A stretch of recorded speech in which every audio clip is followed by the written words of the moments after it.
Encruzilhada, ponto de encontro, de troca de ideias, local de imaginário livre, sem amarras, com conhecimento em fluxo constante.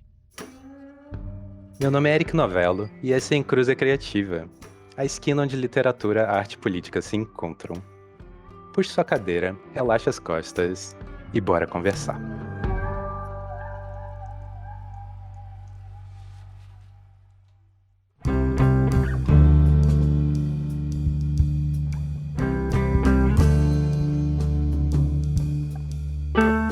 São noites assim de céu aberto, pouca estrela e muito silêncio, que fazem a gente parar para pensar em um monte de coisa, principalmente na força que tem as nossas lembranças, no jeito que elas puxam a cadeira na cabeça da gente e sentam sem ir embora, às vezes ficando lá até depois que o dia nasce. Quando tá tudo tão parado que dá vontade de ver coisas que a gente não tá vendo, quando sombra vira alma e as árvores do meio da rua se juntam todas, como se tivessem se escondendo de alguma coisa, é justamente nessa hora que as lembranças escolhem para aparecer. Olá, meu nome é Eric Novello e essa é a Encruza Criativa, a esquina onde literatura, arte e política se encontram. E hoje quem tá aqui para conversar com a gente é o Márcio Benjamin, um cara que manja muito de horror e tem a cultura como sina. E aí, Márcio, como é que você tá, rapá? Tudo certo? E aí, pessoal, tudo bem? É um prazerzão estar aqui, Eric. Eu estou agradecendo mais o convite e estou muito feliz em poder conversar com vocês sobre o terror, o horror e o sertão. Beleza. Pra quem, assim, tá chegando agora no mundo da literatura brasileira, do horror, quem é Márcio Benjamin? Se apresenta aí. Vamos lá, eu sou escritor de terror nordestino, né? Terror rural, o folk horror, né?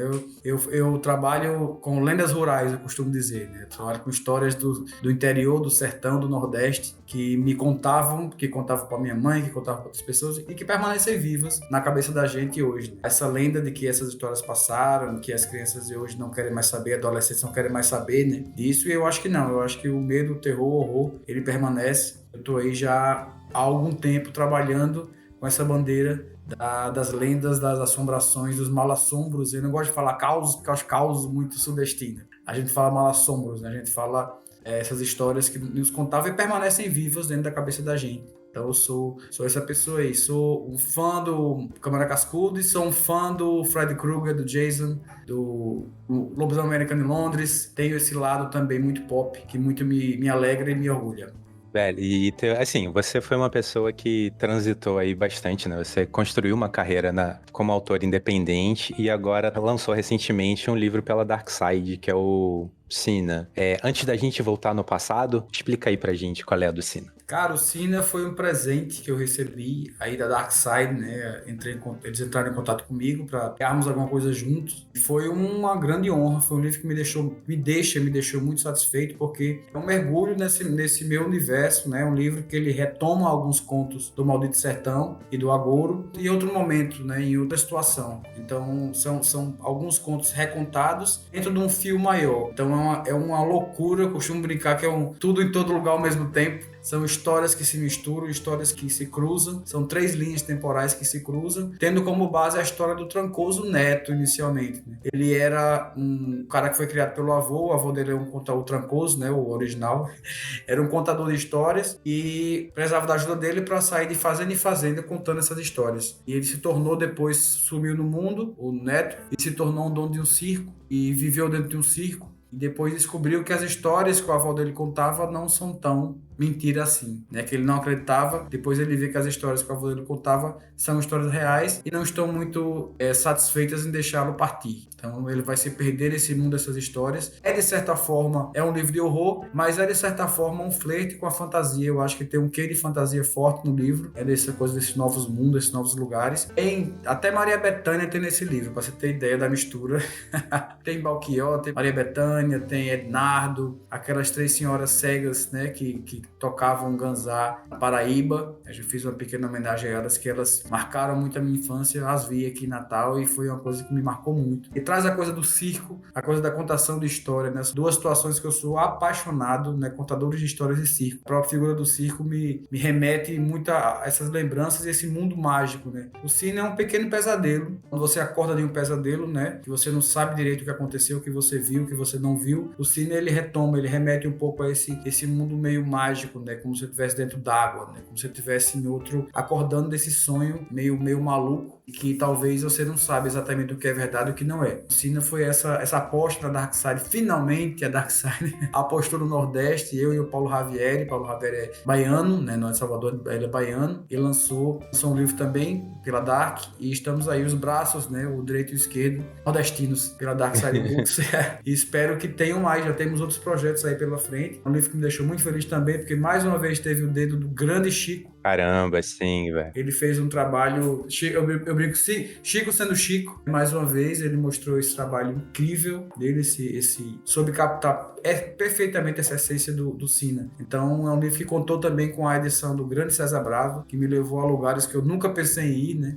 Pegou na minha mão e disse, vamos lá, vamos provocar um pouco as pessoas, vamos trazer um livro que não seja um livro provocador, de certa forma, né? Eu digo assim, você que está lendo o livro, tenha calma que tudo vai se explicar. Né? No começo você pode se sentir um pouco perdido, um pouco confuso, mas calma. Isso aí tudo vai ter um motivo, no final a intenção foi que seja bem amarrada essas histórias que estavam meio soltas, como se fosse um sonho mesmo, sabe? Esse pesadelo estranho, que essa estranheza, esse incômodo que o Cine traz, e que o terror tá aqui para isso, né? Costumo dizer que a faga é vó. O terror, ele tá aqui para incomodar, tá para provocar e tá para trazer discussões. Boa, eu acho que eu já vou bagunçar todo o meu roteirinho aqui, aproveitando esse gancho. De vez em quando a gente ouve dizer, assim, né, que o filme de terror, né, ou a literatura de horror é um jeito, né, de você sentir medo num ambiente seguro, controlado. Isso reduz demais, né, o horror, cara. O horror é muito mais do que isso, né? Eu acho que a gente não tem muito, porque há essa necessidade quase humana, né, Eric e ouvintes, de controlar, né, como você falou muito bem. Eu acho que essa coisa, o horror é isso. Não, você é levado pelo horror, pelo terror, né, você não leva ele. Então, um bom filme de horror, um bom filme de terror, ele permanece vivo depois de muito que você assistiu, né? Muito que você leu, né? Uma boa história de terror, ela fica lhe provocando, né? É igual um bom filme. Bom filme, um filme excelente, é aquele filme que você assiste e você fica digerindo, né? Você assiste, às vezes você não bate tanto, depois vem. Você fica, poxa, aquela cena, aquele filme. Então, eu acho que o horror e o terror, ele vem com o pé na porta mesmo. Ele tá aqui para incomodar, tá para provocar e tá para fazer pensar, né? Incomodar, realmente. Não sei, eu tenho esse mesmo pensamento seu, né? Eu não sei se esse ambiente é tão seguro assim, se você domina a história de terror. Eu acho que ela domina você. E a boa história é aquela que você tem medo mesmo, que você se assusta, que você se incomoda, que você se perturba, né? Eu acho que o terror, ele tá aqui para justamente sacudir isso. E quando ele faz isso, ele atingiu o ponto principal, né? Onde o objetivo dele é justamente deixar interrogações. O terror, nesse mundo tão necessário, né? As pessoas estão sempre em busca de explicações da ciência, né? O terror, ele vem com tudo para dizer não sei. E receber esse não sei, aceitar esse não sei, nesse mundo de internet que a gente vive hoje, né? Esse mundo tão imediato, né? A internet, ela pede uma opinião imediata e definitiva sobre tudo, que é uma loucura, né? Você dizer não sei, né? Dizendo não estou apto a opinar, fazer a Glória Pires nesse mundo da internet, esse passarinho do ódio, né?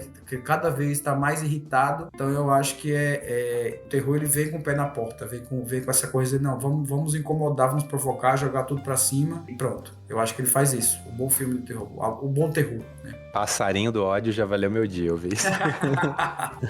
Você sabe, de vez em quando eu conto essa história, assim, ninguém entende por que me marcou tanto, mas eu tava fazendo uma viagem por escolas aqui do interior de São Paulo, e numa delas, assim, os alunos não foram, porque deu um rolo lá qualquer, e foram professores. E aí tinha uma senhorinha, lourinha, assim, aquele cabelo louro bem pálido, óculos redondinho, branca, né, aquela roupinha, assim, totalmente de extrema direita, né? Você bate o olho, assim, ouve uma frase, você entende qual vai ser o rumo da conversa. E ela falou uma coisa assim, eu não entendo porque as pessoas gostam de ver filmes de terror, de ler esse tipo de coisa. Eu só vejo comédia romântica. E sabe, assim, aquele choque, assim, eu falei, caramba, faz todo sentido você só assistir comédia romântica. De algum jeito faz todo sentido.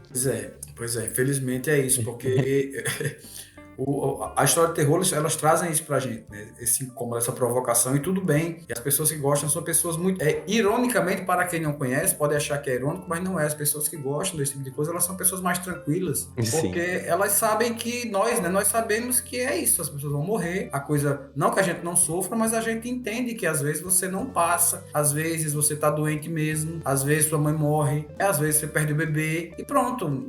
Não tem esse positivismo, né? De tudo vai dar... Porque assim, eu acho que a gente principalmente o latino em si, né? Tem essa coisa muito extrema, às vezes, do positivo demais, que até cega, né? É uma luz tão grande que cega você, né? Essa coisa, não, vai dar certo, já deu certo, tá tudo bem. Não, bicho, às vezes não tá e ok, né? Eu costumo falar que é um lance meio Florence the Machine, né? Do Shake It Out, que é assim, não, receba o seu demônio, aceite o seu demônio, sente com ele, converse com ele, é parte de você. Não é interessante você, essa busca cristã, né? Católico-cristã aí pela perfeição, pelo não vou mais pecar, né? Não vou... Eu acho tão infundado, cara, eu acho tão uma preguiça, né? Eu tô ficando velho, tô ficando cada vez mais com preguiça de certas brigas, sabe? Pô, saiu há pouco tempo, até viralizou um videozinho da roteirista, acho que é Natália, não vou lembrar o nome dela, roteirista do Paulo Vieira, que ela bateu o carro e ela sacode a mão, vai, não, o cara bateu nelas, não, deixa pra lá. Bom Eu acho demais esse incrível vídeo. aquilo. Então, deixa pra lá. Não é que você vai virar um pau no cu e vai aceitar tudo, né? Aí você vai dizer, não, essa briga... Eu acho que a gente vai escolhendo brigas, né, Eric, com o tempo, assim, né? Vai ficando mais velho. Não, essa aqui não vou brigar, não. Você é assim, sou. Joia, pronto, vai lá. Não me enche o saco. Bota a mão no umbigo, né? Pra bloquear a energia. Dizer, vai. Vai pra puta que pariu, inclusive. Tá tudo bem. Vai chegando a experiência, vai indo embora a paciência, né? Essa troca. Isso, não. Falando de formato um pouco, quando o Sina foi anunciado, né, eu fiquei todo empolgado, porque eu tinha lido o Maldito Sertão e eu tinha lido o Agoro, né, o Fome eu não cheguei a ler. E eu falei, caramba, é um romance do Márcio, legal e tal. E aí quando eu peguei pra ler, eu vi que tem uma brincadeira entre os dois formatos, né, são contos, claramente, você é um contista de mão cheia, mas você amarra isso de um jeito pra contar uma história maior, né. Como é que foi esse estalo de é isso que eu quero fazer, é isso que vai funcionar pro Sina? Foi uma loucura, assim, teve a mão muito grande novamente do César Bravo, né? Foi uma aposta que a Dark fez. A gente inicialmente não ia colocar esses contos, né? Que já eram, íamos lançar todo com contos novos, mas a editora falou assim: não, vamos trazer alguns contos antigos, né? Antigos que não ficaram antigos porque eles foram trazidos em outro contexto, né? Então eles acabaram mudando. Fiz algumas pequenas alterações e eles foram mudando de acordo com a história, né? Que os trancosos trouxeram para contar. E foi assim, depois que eu acreditei mesmo no livro, ele tomou vida mesmo. Não, agora realmente vai ser assim, então vamos lá. Eu gosto muito dessa provocação, sabe, Eric? Por esse lance de gostar muito de cinema, né? Então minha visão é muito cinematográfica. Então eu gosto muito de coisas curtas, recortadas, esse tempo, essa coisa da brincadeira com o tempo, essa coisa da brincadeira com a estética, da brincadeira com a estrutura. Isso me deixa muito feliz. E a editora me deixou muito livre para criar em cima disso. E a partir daí, quando a história foi, eu digo, não, agora ela engatou de vez. E aí eu acho que ainda há história para contar. Eu acho que eu quero depois, não o próximo, mas no futuro não tão próximo, o próximo eu não sei, entrar um pouco mais também nesse universo do cine. Esse circo me deixou pensativo, sabe? Eu até escrevi uma prequel dele para um site da Dark, que chama-se Margarida, que é um breve resumo da história de Margarida, né? Da trapezista. Tá no site da Dark. Vou escrever pro fim do ano passado. Então eu tenho vontade de voltar um pouco nessa história do circo. Eu gosto muito dessa coisa de circo. Aquela, pra mim, foi um dos melhores episódios do American Horror Story, do circo, né? Que ele me chama muito atenção. Eu acho um lugar essencialmente mágico e muito real ao mesmo tempo. Foi uma coisa que eu quis fazer com Sina, que me chamou muita atenção naquele livro do Lovecraft Country, né? Tem um pouco disso. É um fio de história maior entrecortado por contos, né? E depois as histórias voltam também. Eu achei, claro que não é tão... O Sina ele é mais movimentado, né? Em termos de estética, de estrutura. Mas foi um livro que me deixou pensativo, assim. Eu gosto muito da forma como a editora quis arriscar para trazer o Sina. Eu gosto muito do que ele tem causado nas pessoas, né? Que as pessoas não realmente têm que prestar atenção. Você fica mexido com ele, né? Isso me chama muita atenção. Né, eu acho bacana, assim, até porque é muito da literatura estadunidense que vem pra cá, né, essa mais popzona mesmo, que ajuda a formar muitos leitores, embora, enfim, tenha mil méritos, geralmente é muito formulaica, né, na forma, né, na maneira de entregar todas as respostas, né, pra deixar aquele gostinho de, ai, ufa, tô satisfeito com isso, né, aquele medo de cutucar o leitor. Então é legal pegar livros, assim, brasileiros que vão lá Então, não, peraí. Você vai construir essa história junto comigo. Bora participar aqui, né? Bora, trabalha um pouquinho aí que eu trabalho daqui, né? Um trabalho conjunto, assim, leitor-autor.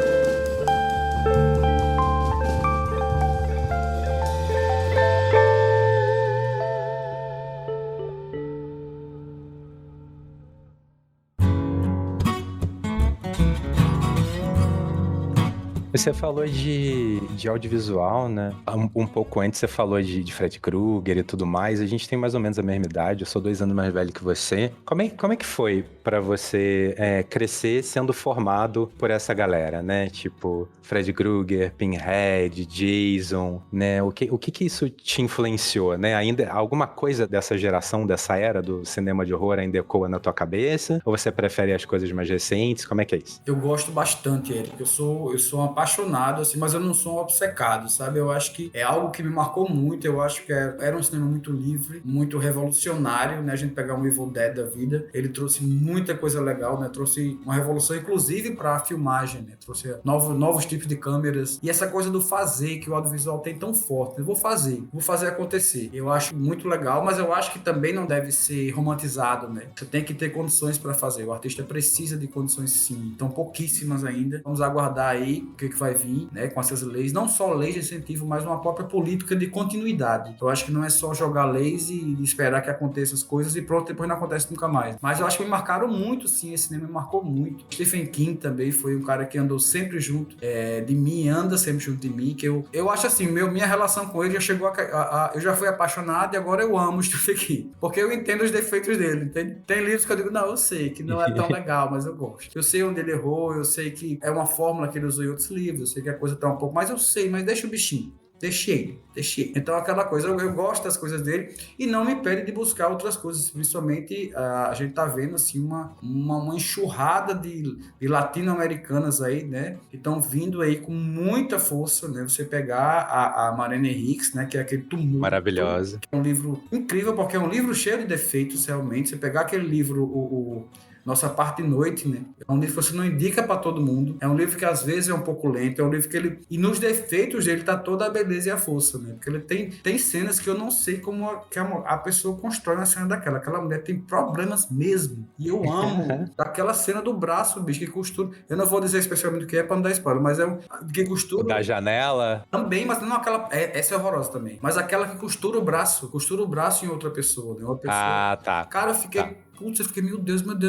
Mas como bom folk horror, me chamou muita atenção também aquela cena da criança degolada, que virou tipo um santo, que ele é... Nossa senhora, então imagina, tudo isso num livro enorme, né? Tem 500 e tantas páginas, acho, o livro é gigante. Eu li quando eu tava indo para um evento do Sesc no Crato, são 14 horas de ônibus, aquele dia eu tô pra lá, e tava lendo o livro e fiquei assim, encantado com a força que tem também o Kindle, né? O Kindle não dá aquela coisa do peso do livro, literalmente, ou seja, poxa, falta tanto. Você vai quando vê, termina, né? Eu fiquei muito encantado. Então a gente tem muita coisa boa acontecendo. Eu acho que a gente não pode fechar os olhos. Por isso que eu digo, eu não sou obcecado pelo cinema de horror dos anos 80, mas eu sou um apaixonado. Eu acho assim, algo incrível. Gosto muito da liberdade e gosto muito daquele tempo também, né? Eu acho que a gente tem essa coisa menos careta. Eu acho que era uma galera menos careta. Até as pessoas que pensam como a gente também, eu acho que às vezes elas são um pouco caretas. Eu acho que a ideologia às vezes lhe prende um pouco em relação a certas estruturas, né? Há essa busca de referências, você tem que ser desse jeito, tem que falar. Todo mundo acaba pensando da mesma forma. Então eu acho que os anos 80 traziam essa coisa, né? E o terror, eu costumo dizer que o terror e o horror, eles são o rock and roll da literatura, né? Eles vêm para tumultuar, eles vêm para provocar, eles vêm para trazer algo diferente. Então eu sou sim um apaixonado, esse cinema, esse audiovisual dos anos 80 aí, me marcou e me marca muito, principalmente pela estrutura. Eu acho que eu escrevo muito como eu vejo. Eu não sou um escritor de fluxos, de pensamento, né? Essa coisa proustiana, que é um gênio, né? Essa coisa do Proust de páginas e páginas sobre os pensamentos, sobre o que a pessoa tá... Eu acho lindo alguns escritores que escrevem assim, gosto, mas não é minha vibe.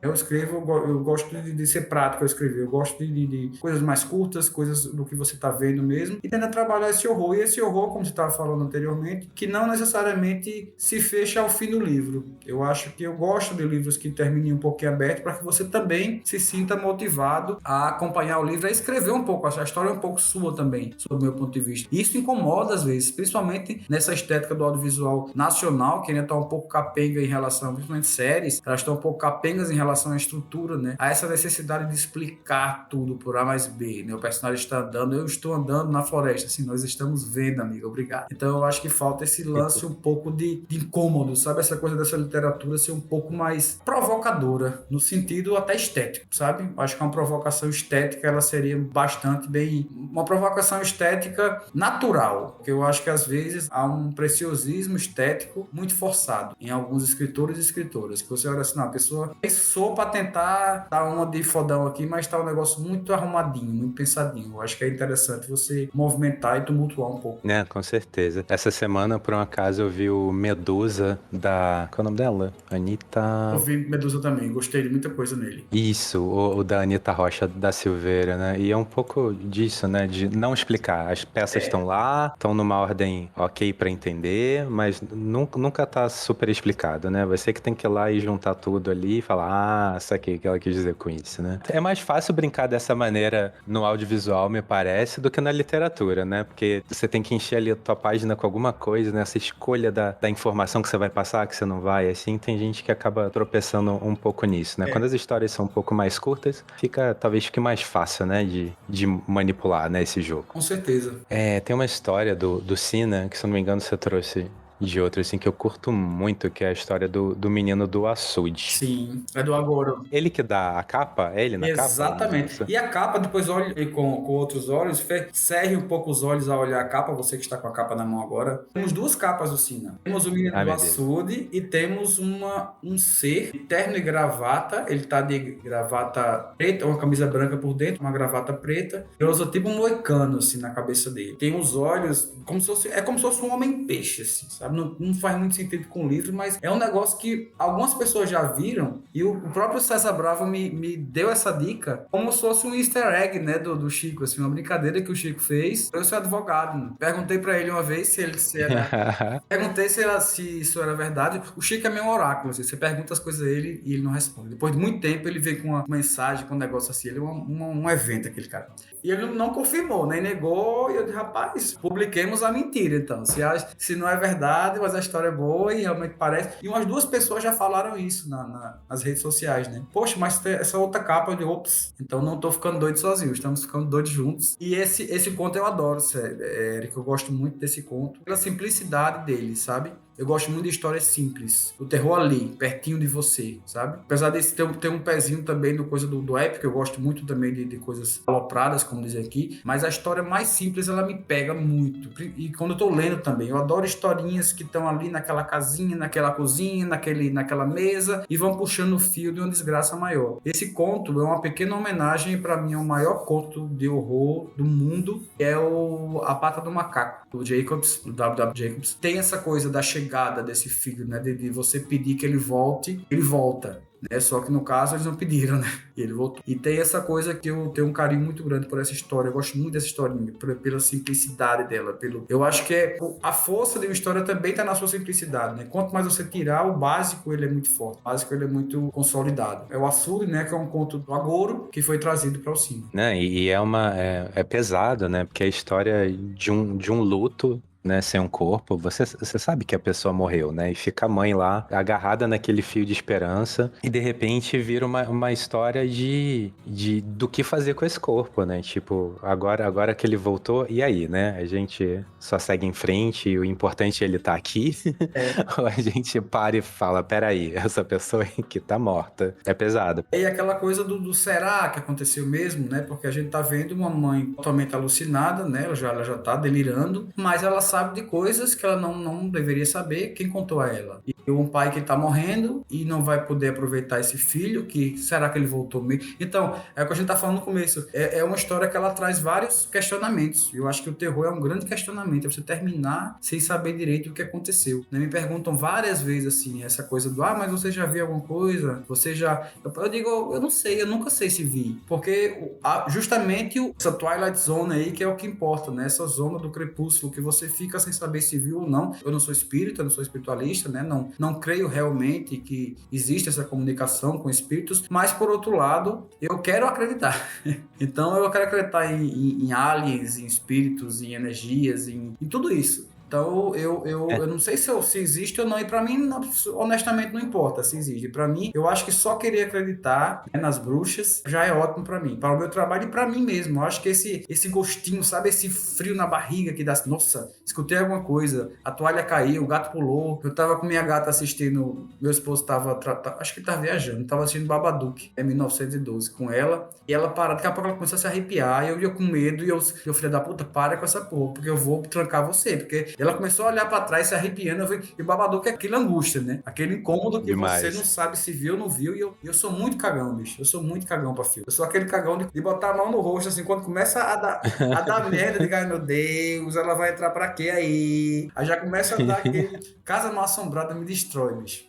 Morro de medo de filme de Casa Mal Assombrada. Morro de medo e adoro. Pô, mas conta o final da história. Ela se arrepiou com o quê? Eu não Agora sei, a gente quer saber. aí é que está. Ela ficava olhando pra trás e se arrepiava assim. E ela dura assim, olhando pra mim bem séria, de Consuelo. Consuelo, não. Eu Consuelo, pelo amor de Deus, para com essa merda. Se você estiver vendo alguma coisa aqui, você vai lá pra dentro do quarto, vamos rezar aqui, porque. Mas eu gosto muito dessa coisa que o terror traz, essa perturbação, esse incômodo. Eu acho que eu trabalho para isso. E é muito engraçado a gente que trabalha com isso, porque as reações são diversas, né? As pessoas chegam assim, poxa, eu fiquei com medo, obrigado, que bom, que bom. As pessoas, que legal. É porque todo mundo que escreve fofinho, coisas fofinhas, né? Eu chorei, não sei o que, eu morri de medo e tal, sabe? E a gente fica feliz com isso, né? Tendo esse lado Demais. sádico nosso, né? E muito bem aceito, seja bem-vindo. Meu sadismo está por aqui, sim. Eu vejo muito traduzirem nesse horror folk para horror rural, né? Mas no teu caso aí é mais um... Eu tava pensando, né? Se tem horror satânico, né? O teu é um horror sertânico, né? Alguma coisa eu costumo brincar que eu digo que são lendas rurais, né? Em contraponto às lendas urbanas, né? Porque não, pessoal, lendas urbanas não são urbanas. Mas é um rural muito doido, porque é um rural que é no Nordeste, mas pode ser em qualquer lugar, né? Pode ser o Maine, pode ser... Porque eu costumo dizer, o velhinho na cadeira de balanço, fumando, ele tá em todo lugar, né? Ele tá na Inglaterra, tá na Dinamarca, tá na China, né? A cidade pequena, né? A pessoa grande da cidade pequena, sabe? Essa pessoa que tem tanta coisa para dizer, tem tanto... E são pessoas que eu conheci, né? Que eu conheci com o meu trabalho, né? Como advogado, viajei muito pelo sertão, viajei muito pelo Nordeste. Sou ainda aquela cria da avó que ia para casa da avó e a casa da avó ficava pelo menos 5 horas. Era uma avó do interior. Ironicamente, engraçado, a minha avó que trouxe mais histórias assustadoras era uma avó daqui de Natal. Era um bairro Natal chamado Bairro do Alecrim. É um bairro bem conhecido que tem um cemitério imenso. Ela contava altas histórias de assombração para mim. A avó daqui. A do interior não. Do interior era a diretora da escola, blá blá, poeta. Ela não queria muito essas coisas de mal assombro, não. Não levava muito a sério, não. Mas a minha avó daqui, na simplicidade dela também, me contou altas histórias, bicho, de assombração, e eu enlouquecia, porque na época não tinha. Eu não tinha onde procurar, assim. Tinha o Câmara Cascudo Gênio, né? Mas eu ainda não tinha essa coisa desse acesso todo, né? A Câmara Cascudo. E não era bem aquilo que eu queria, porque ainda puxa uma coisa para o estudo, para a pesquisa, né, que é muito o lugar do Andrioli, né? Andrioli é um grande pesquisador, o pessoal conhece muito ele, com certeza, do folclore aí, ele se intitula sociólogo, né, um pesquisador do Saci, do estudo, e eu não estava querendo seguir por esse caminho do estudo, tipo assim, existem pessoas da região, não, e nem aquela coisa do Maurício de Souza, né, do folclore, como algo bonitinho, fofinho, que eu também adoro, mas eu quero escrever o Fred Krueger, eu quero escrever o Stephen King, eu quero escrever só que com essa pegada Nordeste, né? Sertão, Brasil aí, que é um negócio tão vivo em mim, que faz tanto sentido pra mim. É importante que a gente escreva algo que faça sentido pra você, né? Porque senão vai ter muita graça.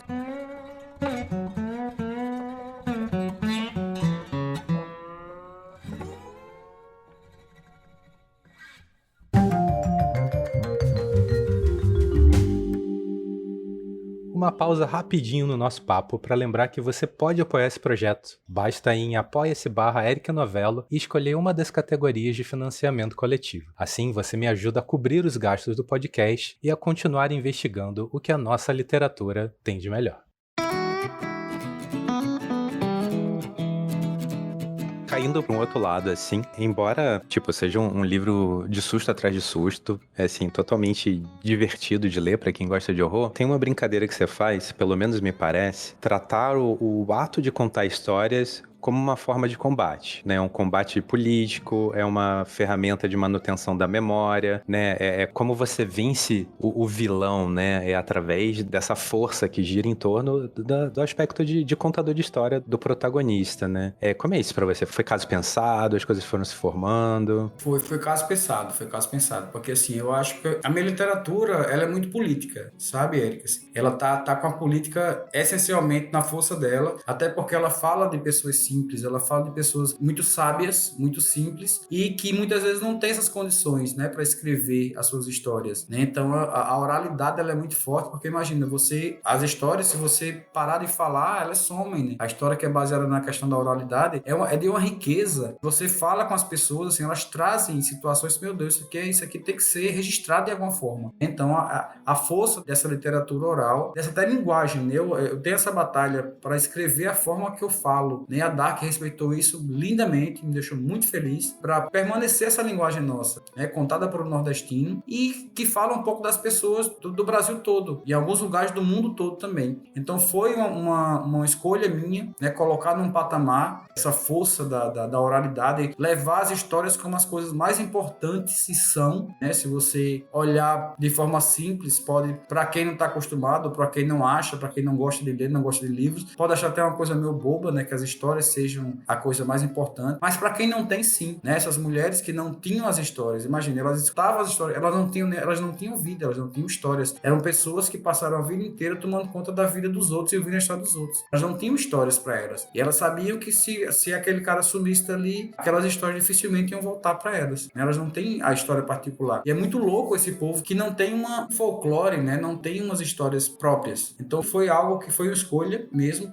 pensada, de elevar ao patamar de excelência, né? Um patamar de destaque, não só as histórias, mas as pessoas que contam as histórias. Eu acho que foi uma tentativa de homenagear os contadores de histórias, o artista popular em geral, né? Não só os contadores, mas como o próprio circo. E as próprias músicas que trazem no livro também tem, que eu falo de Belchior, eu falo de Ednardo, né? Que são grandes bardos, né? Foram, no caso de Belchior, foi um grande bardo, foi um grande contador de histórias simples, mas muito ricas. Então, acho que foi uma tentativa de trazer um pouco do Nordeste e do sertão aí para a literatura dessa forma mais de sonho, né? Dessa coisa mais fantástica, né? Que o Maldito Sertão ele já puxa mais para o terror, o Sina tem um pezinho na fantasia. Não, total. E aquela coisa, né, da gente parar e pensar direito quem a gente tá colocando como nossos heróis e nossos vilões, né, quando a gente cria. Exato. E deixar também, nessa situação, trabalhar com a realidade do personagem, né? Eu acho que são heróis e vilões e são pessoas que fazem coisa errada e dá merda e você se arrepende ou não se arrepende, né? Você vê que são outcasts que se juntam, né? No Sina tem esse lance do cara, o padre, né? O ex-padre, na hora que ele fala, não sou mais padre, não me chamo de padre. Então o cara que já meio que se acostumou a estar naquele mundo, tentou fazer uma situação, uma coisa muito extrema e a partir desse extremo ele teve contato com uma situação que acabou salvando o pessoal, né? Então tem todo esse lance de pessoas que estão ali. Eu acho que muitas vezes a vida cai em cima de você e você não tem tempo de pensar, né? Não tem tempo de decidir, não tem tempo de escolher. Aquela coisa, vamos do jeito que tá e vamos com fé para dar certo. Se não der certo também, vamos tentar de outra forma. Eu acho que meus personagens são muito isso. Eu sei que isso está acontecendo, vamos lidar com isso e pronto, porque o mundo é assim, esse mundo perfeito ele não existe e que bom, né? Um saco, a perfeição é muito chata, eu acho. Não, é demais. Aí você falou um negócio importante, né? De personagens que cometem erros, que não são perfeitinhos, porque às vezes a gente vê nessa sede de trazer representatividade pra ficção, né? O pessoal higieniza tanto o personagem, né? Transforma tão em cristal perfeito, fada sensata, que acaba agindo contra o teu propósito, né? Porque você tá desumanizando aquela pessoa que você tá tentando representar, né? Perfeito, e olha que irônico essa situação, né? Você tenta representar e traz uma situação que não condiz com a verdade, né? Porque não importa você estar ou não estar. Você estar sem representar também não adianta muito, né? Não é por ser negro, por ser gay, por ser trans, PCD, não é só tal personagem lá na sua história, né? Ele tem que fazer sentido, ele tem que ser um personagem crível, porque senão vai virar uma caricatura, um panfleto, e não é o nosso objetivo, né? Principalmente no terror, no horror, né? A gente traz situações incômodas, a gente não traz coisas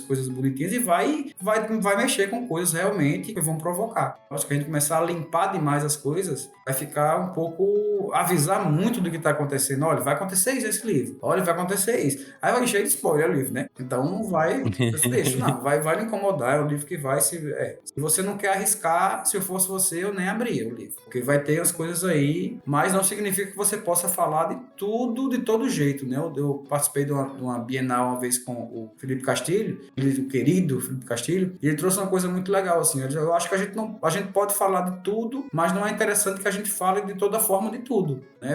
Certas situações que eram tão trazidas, né, no terror, né, no horror, no slasher, a coisa da violência sexual, né, da coisa contra a mulher, basicamente, o corpo feminino, né, que foi tão castigado ao longo das histórias, e eu acho que a gente está conseguindo rever, de certa forma, um pouco isso, é muito importante, né? Você tem que se questionar, não é o terror, a gente vê muitas vezes, e eu falo muito isso para quem está começando, ao contrário de certas atrizes, eu tenho paciência para quem está começando, então eu falo pra, cheio das referências, cheio das referências. então eu digo assim, bicho, de que forma você vai trazer esse terror pra cá? É só pra narrar um cara enfiando a faca no outro, né? Que ficou um banho de sangue, mas esse banho de sangue vai entrar como? Né? De que forma isso vai ser trazido? Sabe, pra fazer medo, pra assustar seus amiguinhos, eu fazia com 12 anos, né? Não faz sentido mais. Essa facilidade de publicação hoje, a gente tem duas questões complicadas hoje, que se juntam e levam o texto um pouco para o fundo, que é a facilidade de publicar e a ausência de crítica. A gente tem poucas críticas, ainda tem poucas referências críticas. Pessoas que consigam ler, não pessoas, mas sites e tal, que consigam avaliar de uma forma aberta o seu livro, assim, porque há muitas... é literatura nacional. Não, então tudo bem, então é massa, então é maravilhoso.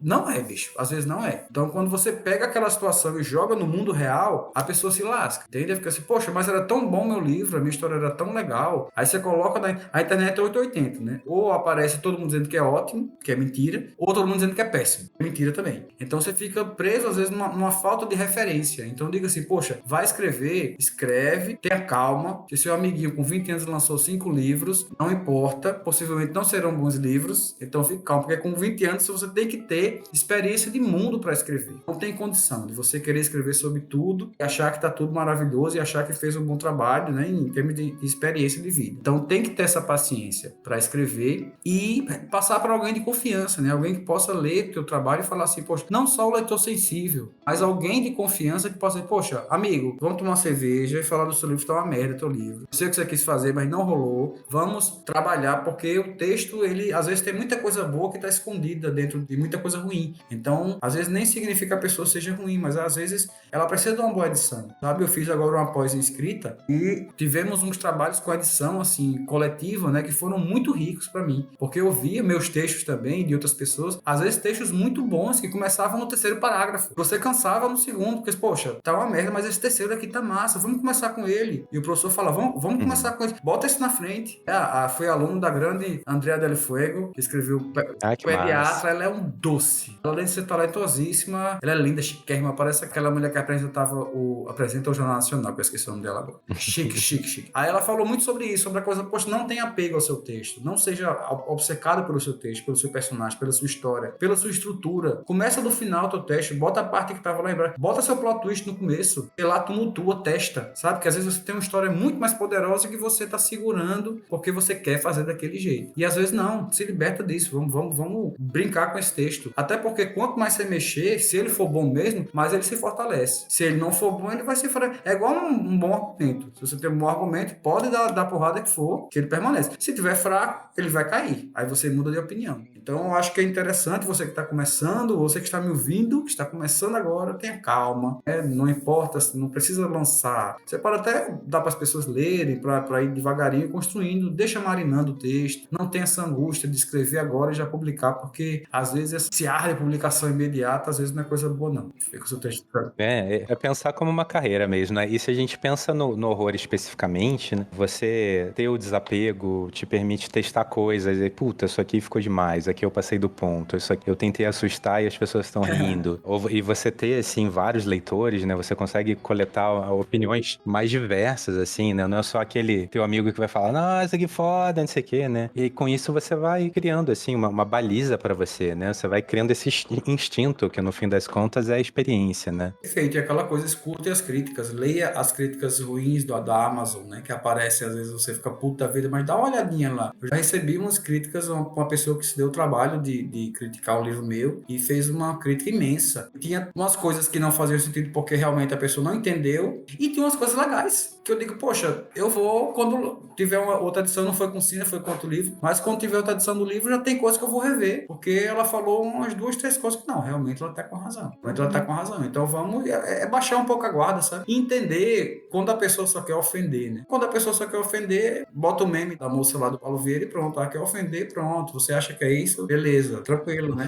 Mas se não, às vezes a pessoa quer, poxa, tá com uma ideia legal pra você e pode mudar muito, né? O seu texto pode melhorar. A gente tá aqui pra buscar sempre o melhor. Testou um caminho, não funcionou, esquece, cara. De repente, no próximo livro, aquele caminho vai ser ótimo. Mas nesse, só desapega e... E não se angustie se você ler seu livro e falar assim, poxa, eu escrevi de outra forma. Não se preocupa, né? Que é muito... Por acaso, pega o seu livro e falei assim, não, isso aqui eu já faria do teu jeito. E tudo bem, era você naquela época, era o seu pensamento daquela época, né? Aquela realidade. Hoje você é outra pessoa. Eu tenho questões ainda, assim, dos meus livros que eu trouxe um pouquinho em cena e que eu tô trazendo nos meus trabalhos novos, porque é algo que realmente me ressente um pouco, sabe? Mas eu entendo a pessoa que eu era na época e abraço essa pessoa, sabe? Os terapeutas agora aplaudir. Mas aquela coisa você Estrelinha dourada no seu caderno. estrelinha, assim, muito bem. Então aquela coisa, você fica assim, pô, tudo bem, naquela época era a forma que eu pensava, mas hoje eu digo isso em questão em termos de representatividade LGBT, que ia mais, sabe? Porque os livros não tem, realmente não tem, e é uma meia-culpa que eu faço. Os livros antigos não tem, Maldito Sertão não tem, né? Esse meu mundo que não tem gays, é um mundo muito estranho. Mas o Sina já traz outro conto que eu escrevi para a Dark Side, que a gente ia até lançar. Antes do Sina, nós íamos lançar um livro em conjunto, mas eles decidiram lançar primeiro os livros de cada um. E ele esse tem sim representatividade. E um novo também, que é um 2, é meio que um livro, era um livro 2 do Fome, só que ele teve algumas alterações, então eu transformei ele num livro, não um livro 1, mas um livro que você consegue ler tranquilo se você não leu o Fome, que é o Romaria. É meio que uma continuação do Fome, que ainda não foi lançado, e eu coloquei num prêmio agora para concorrer, e alterei muita coisa, porque eu confiei muito que as pessoas teriam lido Fome, sabe? Livro 2, o livro 2, o pessoal, o livro 1, não. Escreve ele como se as pessoas não tivessem lido o primeiro, porque talvez elas não vão ler. Então vamos alterar isso. Esse sim traz muita representatividade e fala muito sobre essa questão do machismo, da perseguição LGBTQIA+,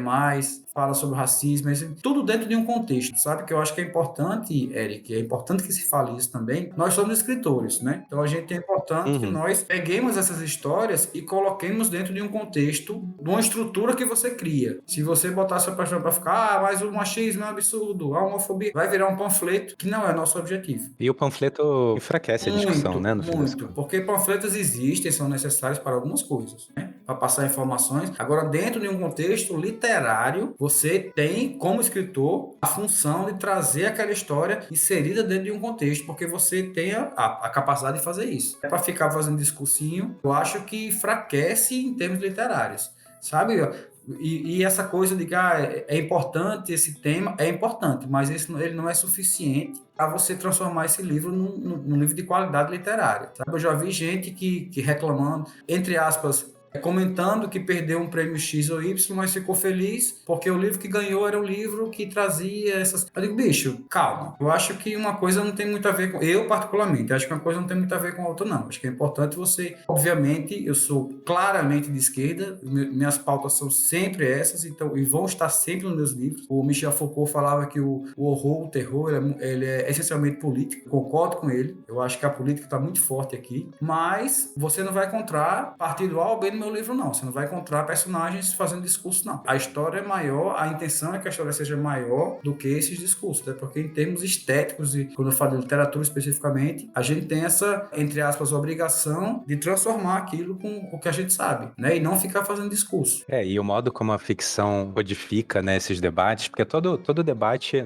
não é só um assunto, né? Um assunto e a estrutura que está em volta. E quando a gente usa a estrutura da ficção, né, para tratar desses assuntos, às vezes eles conseguem podem chegar nas pessoas de maneiras diferentes, né? Conversar com as pessoas de maneiras diferentes. Você pode fazer um discurso panfletário, né? Só que provavelmente você vai fazer isso, sei lá, num painel que você tá falando, no meio da rua, numa época de campanha política, né? Não é? Uma coisa não anula a outra, só que às vezes elas estão se misturando de maneira meio confusa, né? Eu costumo chamar, eu digo uma punheta ideológica. Fica 5 pessoas falando a mesma coisa que concordam com a mesma coisa. Então você fica, poxa, sabe, a gente tem que levar o discurso para pessoas que não necessariamente pensem como nós, né? Não o extremo dos loucos, daquele pesadelo que nós passamos 4 anos, porque a galera que defende aquele troço hoje, né, realmente está perdida. Não tem o que se conversar mais e tem que deixar para lá e denunciar e se proteger e fazer o possível para não morrer, né? Infelizmente. Mas as pessoas que ainda acreditam, ainda pensam em outras coisas, a gente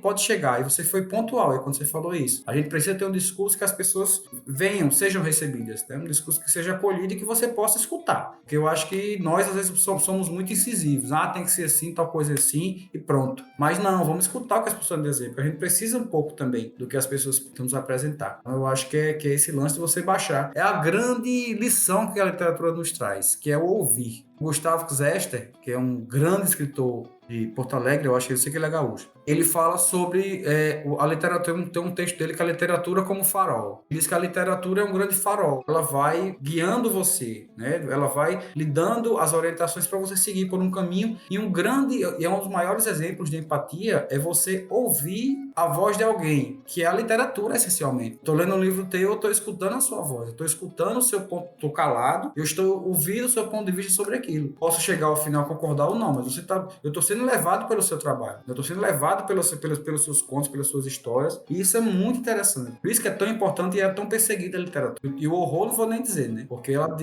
ele diz que às vezes você não é um santinho mesmo, as coisas são ruins mesmo e pronto, e tudo bem, né? Dá uma coisa meio Tim Burton, né? O esquisito é o normal, entre aspas, né? O padrãozinho é o estranho, né? O sombrio são as pessoas reais. Eu acho que o mundo do horror, o mundo do terror é muito real. Eu acho que a gente é muito mais tranquilo por conta disso. A gente tem muita lucidez em relação ao mundo e as coisas ruins que acontecem e sabe que a gente não tem a menor chance contra o mundo real. Tem histórias que você lê, que você, bicho, se eu escrever isso, vão dizer que eu exagero. Se colocar isso num filme, não, isso aqui não tem como acontecer, né? Agora a história de uma mulher que ela foi comemorar foi no norte, eu não sei exatamente onde foi, mas ela foi comemorar com o esposo, o esposo pescador, e foram comemorar lá o aniversário deles, um barco e tal. O cara simplesmente infartou, morreu, e a mulher passou mais de uma semana, eu acho mais, no barco, tentando voltar, tentando avisar as pessoas, né?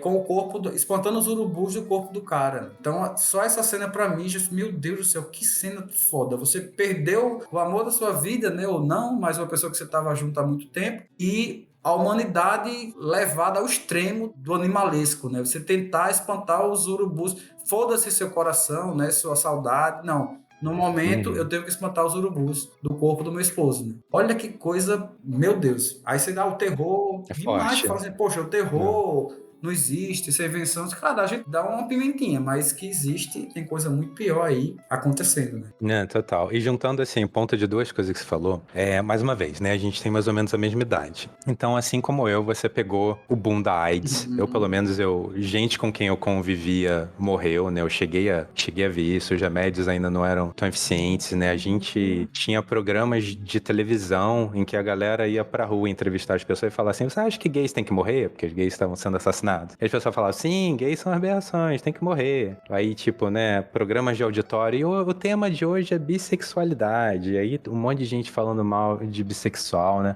Isso bem ou mal, é uma experiência de horror, né? E quando a gente vai pra ficção, né, por muito tempo, né, tentaram pegar códigos queer e jogar em cima de vilões, de monstros, né? Tanto que vários gays viraram fãs de monstros porque passaram a se reconhecer lá, né? Foi um tiro que saiu pela culatra, assim. Você é muito vocal nas redes sociais sobre ter o amor da sua vida, sobre ser gay. A chegar, então, com esse tema na literatura agora, foi uma felicidade? Foi um yes, finalmente isso tá aqui pra mim? Foi porque foi um próprio amadurecimento meu. Sabe, eu tive alguns namorados, tive relacionamentos diferentes com eles, já tive namorado que eu não beijava em público, leia-se meus amigos, meus outros amigos, que sabiam que eu era gay. Alguns eram gays, outros não, mas eu não me beijava, não me abraçava, porque não me sentia à vontade. Chegar na situação hoje, né, que você tem, que eu tenho com o Cid, que ele veio com muito mais o pé na porta do que eu em relação a isso. Ele veio de outra cidade, veio de outro estado, então, tipo assim, a família dele estava lá no sul,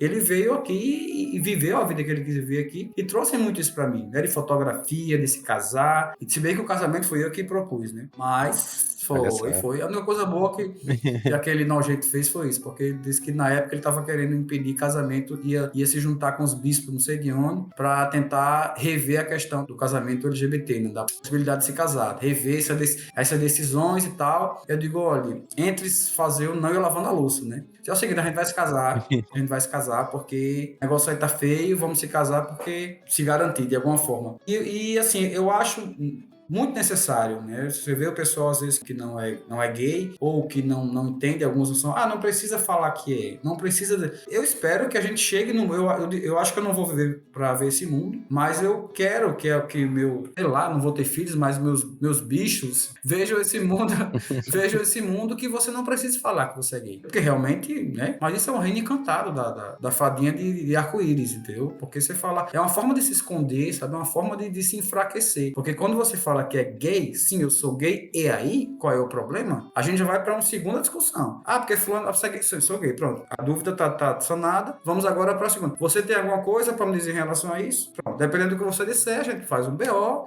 e, né?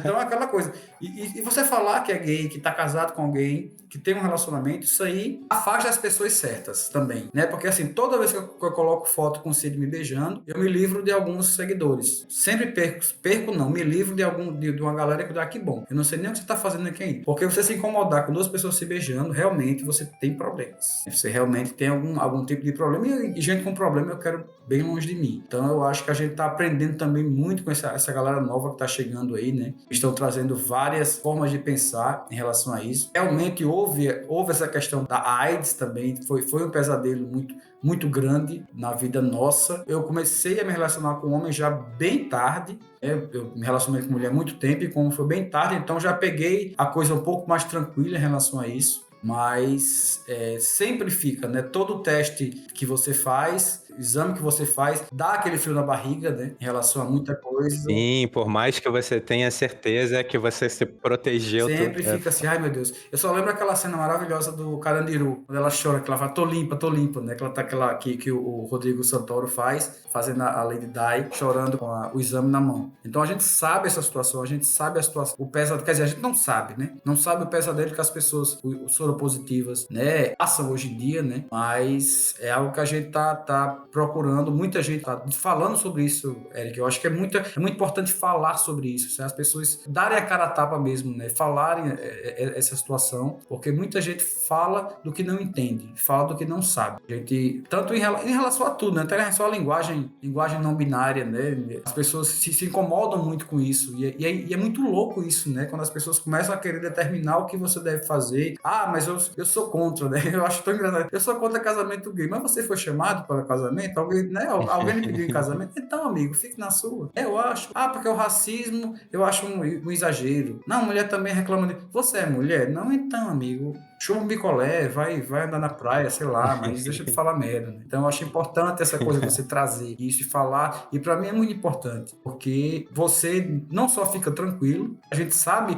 o quanto foi difícil ser enrustido durante algum tempo, a gente sabe o quanto foi difícil você não ficar com medo real e físico das pessoas saberem que você era gay e você achava que as pessoas sabiam, uma coisa que não tinha nada a ver e achava, e a sua família. Tive alguns problemas em casa, né? Lá em casa foi engraçado, o chilique, mas foi da minha mãe, não foi do meu pai. Mas depois que as coisas foram colocadas em pratos limpos, né? Tudo ficou muito mais tranquilo. Minha mãe, eles são falecidos hoje, mas minha mãe era apaixonada por Cid. Eu brincava muito com ele, porque mamãe gostava de um cigarrinho e de uma cerveja, e ele sempre levava pra ela. Digo, amor, você não tem uma sogra, você tem uma pomba gira, porque você leva pra ela... Muito você bom. leva pra ela as oferendas, né, e conversa com ela dá uns conselhos pra você. E era muito, muito legal. Ela tinha um carinho por ele imenso. Quando a gente brigava, ela aí falava com ele, fale com o Márcio, não sei o que, pra poder fazer as pazes. Então, histórias hilárias, assim. Meus pais sempre foram muito livres, muito lúcidos, assim, em relação à vida. Sempre foram essa coisa, tal coisa é assim, vai acontecer isso, pronto. Nunca tiveram meias palavras, nunca, muito, muito carinhosos, mas muito práticos também. também. Tal coisa é assim, se é preto, se é branco, pronto. Não tem esse negócio, não, mas né, inventar as coisas, dizer que não era, não. É assim, aconteceu, vamos lidar com isso. Pronto. E eu carrego muito isso, não só em mim, mas nas minhas histórias. Meus personagens, eles não têm tempo para ficar pensando o que vai acontecer, né? A seca tá aí, a desgraça tá aí, e vamos lá. E não é só seca, né? Sei que em alguns pontos, uma coisa que eu procuro trazer também, é às vezes essa busca pelo Nordeste ignorante é um projeto, né? É um projeto de diminuição do Nordeste. Essa coisa da fome, da miséria, os meninos buchudo, né? Isso não existe mais. Isso, assim, são alguns lugares que ainda tem, mas, assim, não é essa imagem que se passa, né? Essa ignorância, né? O povo que não sabe ler, não sabe escrever. Não que isso diminua alguém, mas, tipo assim, não é assim. Você não conhece o Nordeste, ou o Norte, como se diz, né? Porque eu acho morro de ir. Quando eu vou muito pro Sul, por conta de Cid, a gente viaja muito pelo Sul. Ele vai passar as férias com os pais dele, eu vou também. E às vezes pensa, porque você é do Norte. Eu não conheço o Norte. Não, também não conheço. Eu quero conhecer, eu conheço o Nordeste. O Norte é outra coisa totalmente diferente, que deve ser que eu não conheço também não. Então vamos juntos conhecer o Norte, que eu também não conheço não. Mas é aquela coisa, às vezes não é nem culpa da pessoa, mas às vezes é, né? Quando é, a gente aproveita para espiziar um pouquinho, quando sou hétero, nem obrigado, né? Aliás, aproveitando o assunto, eu não sei quem vai ouvir aqui, hoje em dia, né, existe tratamento para você zerar sua carga viral. Faça o teste bonitinho, de 3 em 3 meses, 6 em 6 meses, dependendo de como é a sua vida sexual. Você pode tomar medicamento antes para se proteger, você pode tomar medicamento depois, caso você tenha sido exposto numa relação sexual. Lembrando que esses medicamentos, PrEP, só te protegem do HIV, não de outras ISTs, né? Então, enfim, né? É o que você falou. Aproveitando que você falou que a gente tem que comentar mesmo desses assuntos e trazer informação, tô pegando um ganchinho aqui do podcast. Perfeito. Deixar aqui registrado.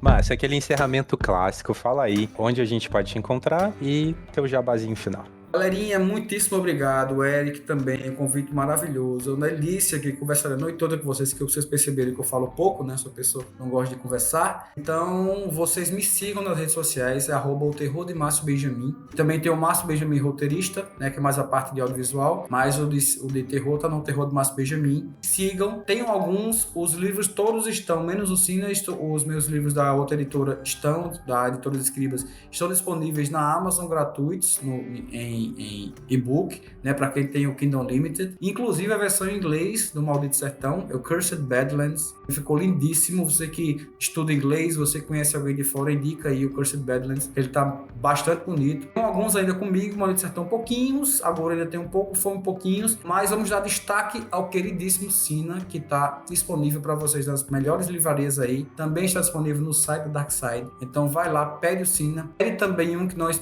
tivemos o prazer de lançar esse ano já, que é o Mundos Paralelos de Horror. É uma coletânea incrível da Globo Livros, que nós lançamos com a apresentação e organização da Ana Rush e do Oscar Nestares.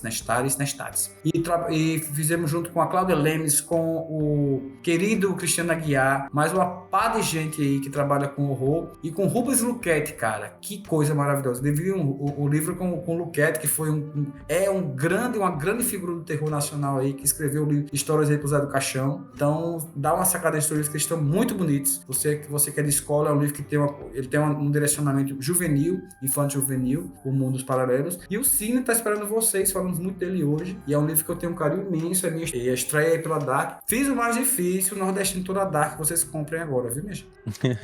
Márcio, foi um prazer te receber aqui. Foi demais o nosso papo, é o que você falou, né? Dava pra gente seguir aí por mais horas conversando. Obrigado por reservar um pouquinho do seu tempo para passar aqui na Encruza Criativa. Maravilha, Grace. Essa Encruza Criativa realmente tá abençoada aí pelos Exus, pelas pombagiras, essa galera maravilhosa aí que nos guia e nos protege. Então, um grande beijo a vocês todos, uma honra e vida longa e morte longa, né? Morte eterna, vida eterna, a essa Encruza Criativa, que realmente é muito criativa, capitaneada pelo necessário Eric Novello.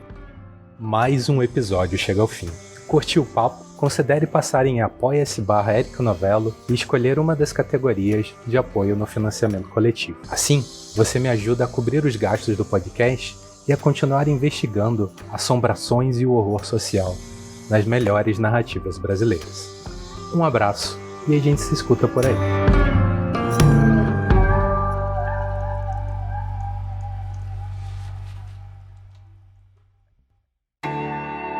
Senhoras, senhores e proletariado não binário.